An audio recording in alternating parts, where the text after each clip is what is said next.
اٹک کے اندر سونے کے ذخائر ہیں۔ تو اس کے بعد اب حکومت پنجاب نے اس بات کی تصدیق کر دی ہے کہ اٹک میں سونے کے ذخائر موجود ہیں۔ گنڈا پور صاحب سے وسیم بادامی صاحب نے سوال پوچھا، بھئی آپ کہاں تھے اس دن؟ آپ کہا گیا کہ آپ کو ایجنسیوں نے اٹھا لیا۔ وہ کہتے ہیں کہ نہیں جی، ایجنسیوں نے نہیں اٹھایا تھا مجھے، کہ بھائی میں فاٹا کی اس میں معاملات میں تھا، وہ بڑی اہم میٹنگ تھی، اس کی وجہ سے میں نے کسی کو بتایا نہیں۔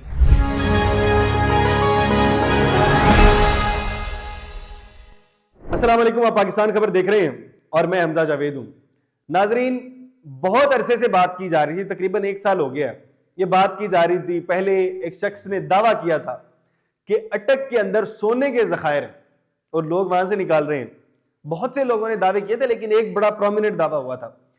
تو اس کے بعد اب حکومت پنجاب نے اس بات کی تصدیق کر دی ہے کہ اٹک میں سونے کے ذخائر موجود ہیں، اور یہ تھوڑی تعداد میں نہیں ہے، یہ بہت بڑی تعداد کے اندر سونے کے ذخائر موجود ہیں۔ اچھا، اس کا دعویٰ کیا ہے صوبائی وزیر معدنیات شیر علی صاحب جو ہیں انہوں نے کیا ہے۔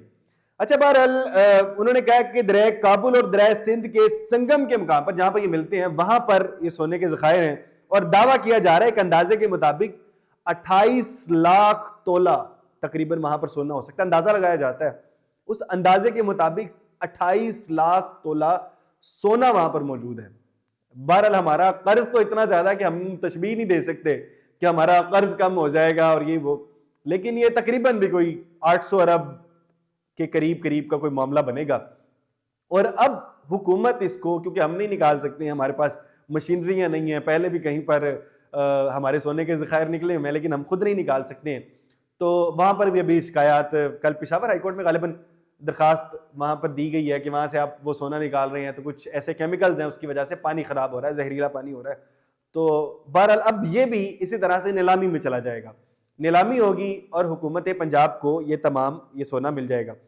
اچھا، شیر علی صاحب کہہ رہے ہیں جو کہ وزیر معدنیات ہیں، وہ کہہ رہے ہیں کہ ہم وزیر اعلیٰ پنجاب مریم نواز صاحبہ کو ابھی بریفنگ دیں گے، اس کے اوپر ہم تمام ثبوت وغیرہ اکٹھے کر رہے ہیں، لیکن بار کنفرم ہوگی ہے بات، ابھی کتنا سونا ہے اس چیز کے اوپر مزید دیکھ رہے ہیں، اور اس کے بعد ہم نیلامی کریں گے اور مریم نواز صاحبہ کو پراپر اس کے اوپر ہم بریفنگ دینے جا رہے ہیں۔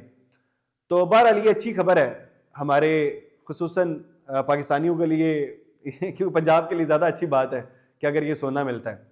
اچھا، اگلی بات کر لیتے ہیں۔ بڑا اہم انٹرویو ہوا کل علی امین گنڈا پور صاحب کا، بڑا اہم انٹرویو تھا، بہت ایسی باتیں کی گئی جس میں جو ہمارے سوالات تھے وہ کلیئر ہو گئے۔ ایک سوال تو بڑا اہم تھا، وہ والا سوال جس کے اوپر ہمیشہ سے چہم گوئیاں چل رہی ہیں، تقریباً کوئی 4 ماہ سے چہم گوئیاں یہی چل رہی ہیں کہ علی امین گنڈا پور صاحب کسی اور کے آدمی ہیں، اور علی امین گنڈا پور صاحب خصوصاً وہ والی بات کہ جس کے اوپر ٹکر چل گئے تھے، میڈیا پر خبریں آ گئی تھی علی امین گنڈا پور صاحب گرفتار ہو گئے۔ تو سوال پوچھا گیا علی امین گنڈا پور صاحب سے، وسیم بادامی صاحب نے سوال پوچھا کہ بھئی آپ کہاں تھے اس دن؟ آپ کہا گیا کہ آپ کو ایجنسیوں نے اٹھا لیا۔ تو وہ کہتے ہیں کہ نہیں جی، ایجنسیوں نے نہیں اٹھایا تھا مجھے، وہ ایک میٹنگ تھی فاٹا پر، سیکیورٹی کی میٹنگ تھی تو میں وہاں پر گیا تھا۔ تو وہ کہتے ہیں کہ 8 گھنٹے کے لیے بھی نہیں، میں 6 گھنٹے کے لیے غائب ہوا تھا۔ اچھا، اب یہ بات سے آپ نے خود اندازہ لگانا ہے کہ کتنی بات کی حقیقت ہے، کتنی بار یہ ان کا بیان ہے جو میں آپ کو بتا رہا ہوں۔ وہ کہتے ہیں کہ تقریباً 6 گھنٹے کے لیے غائب ہوا تھا، تو فاٹا کی میٹنگ تھی، میں تقریباً 2-2.5 گھنٹے کی وہ میٹنگ تھی، میں وہاں وہ اٹینڈ کرنے چلا گیا تھا۔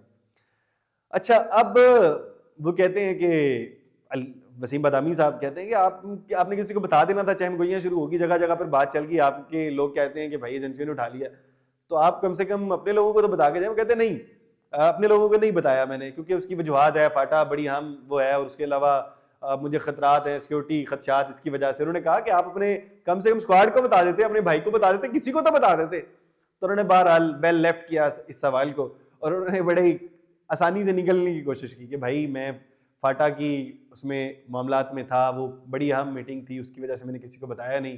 لیکن بہرحال پھر انہوں نے، وسیم بادامی صاحب نے سوال کیا فون کہاں پہ تھا آپ کا؟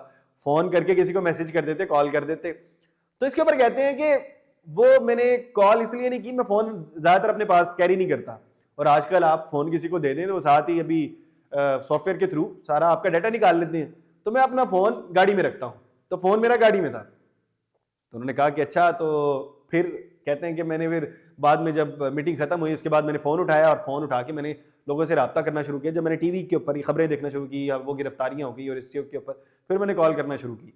تو بہرحال پھر اگلا سوال یہ ہوا کہ کیا آپ ایجنسیوں کے آدمی ہیں, جو کہ ہمیشہ سے ان کے بارے میں کہا جاتا ہے.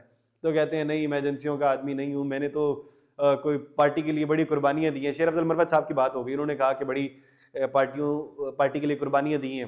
علی بن گنڈا پور صاحب نے, تو انہوں نے کہا کہ وہ والی بات دیکھ لیں 2011 سے لے کر ابھی تک میں نے بہت سی زمین جو ہے, بہت سی اراضی, تقریباً 5600 ایکڑ کے غالباً اتنا کوئی انہوں نے فگر بتایا کہ اتنی تو میں نے اراضی بیچ دی ہوئی ہے.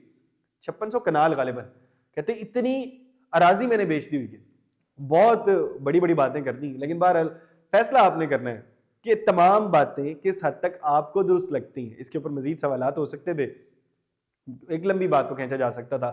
اب آپ نے بتانا ہے کہ یہ باتیں کس حد تک درست ہیں, اور آپ کا کوئی سوال ہے جو آپ مجھ سے پوچھنا چاہتے ہیں کمنٹ باکس میں ضرور بتائیے گا. اس کے ساتھ اپنے میزبان حمزہ جاوید کو دیجیے اجازت. اللہ نے کے بعد.